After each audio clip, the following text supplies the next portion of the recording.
as I have often using the notion almost everywhere, or we are changing things on a null set or set of measure 0, it might be in order just to also give the definition of this. And again, I want to avoid all the measure theoretic stuff, and we only need this for Lebesgue measure. And for this, you can essentially write this down without really talking about measure theory. So maybe let me just give here also a short review of what we mean with a set of measure 0. And of course, here I mean with respect to Lebesgue measure. Of course, we also can talk about this for other measures, but we don't need it. So a subset of R is a null set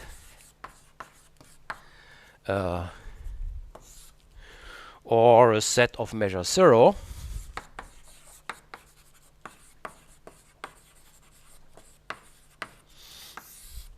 and here I really mean with respect to Lebesgue measure,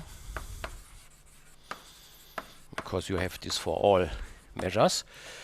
So if we can cover the set by countably many intervals whose total length is as small as we like. So this means if for each epsilon bigger than 0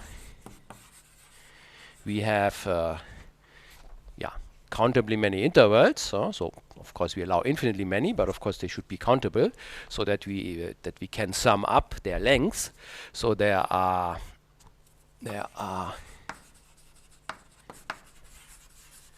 countably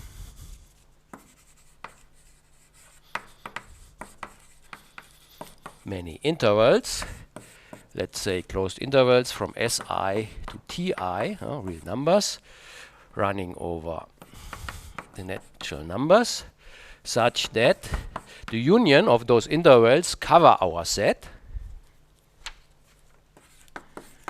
such that n is a subset of the union of all those intervals, Si, Ti, I in n, and somehow this should be a small covering in the sense of Lebesgue measure. And Lebesgue measure, of course, the measure of those intervals is the length of the intervals. So the sum of all the lengths of those intervals should be smaller than epsilon.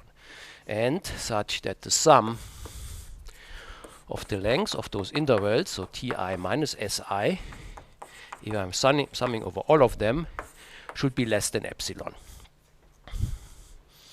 And we are not requiring that the intervals are disjoint. Of course, we could choose them in a disjoint way, but this is not necessary. This just means we want to cover our set by union of intervals. And for those intervals, we know what the Lebesgue measure is. Okay, but the Lebesgue measure of the covering should be as small as we like. So it should be smaller than any epsilon. And this means that the measure of this set n should also be smaller than any epsilon. So this means actually it should be equal to 0. Yeah, okay, but I mean, this here is a formulation which avoids using really measure theoretic terms. Good, and so, this says what do we mean with set of measure 0. And if we have this notion, then we can talk about that properties hold almost everywhere. Because this just means we allow that there are exceptional points, but the set of exceptional points should be small, namely it should be a set of measure 0. So a property P, property for real numbers, so P for real numbers. So we say that this holds almost everywhere.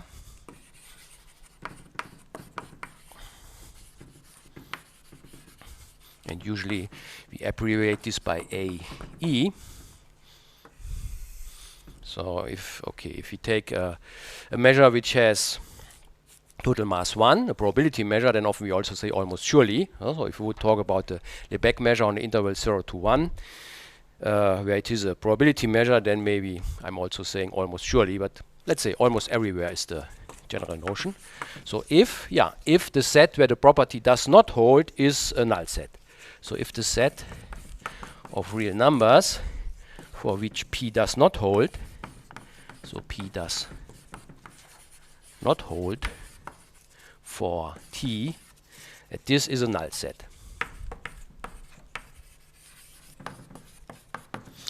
Yeah, good. Okay, and of course, maybe our main property which we are interested in is whether two functions are the same or not. So let me put this as next remark. That usually we are talking about equality of functions almost everywhere. So in particular, according to this, if we say that f is equal to g almost everywhere, this means that the set of arguments where the functions are not the same, this is a null set. So this means that the t in R, for which f of t is different from g of t, this set has measure 0.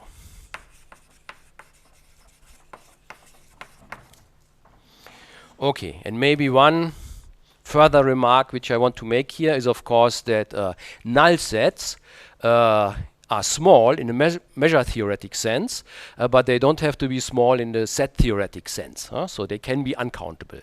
So every countable set is a null set, but there exist also uncountable ones. So all countable sets are null sets for the Lebesgue measure, but maybe that's a surprising thing, there exist also uncountable null sets.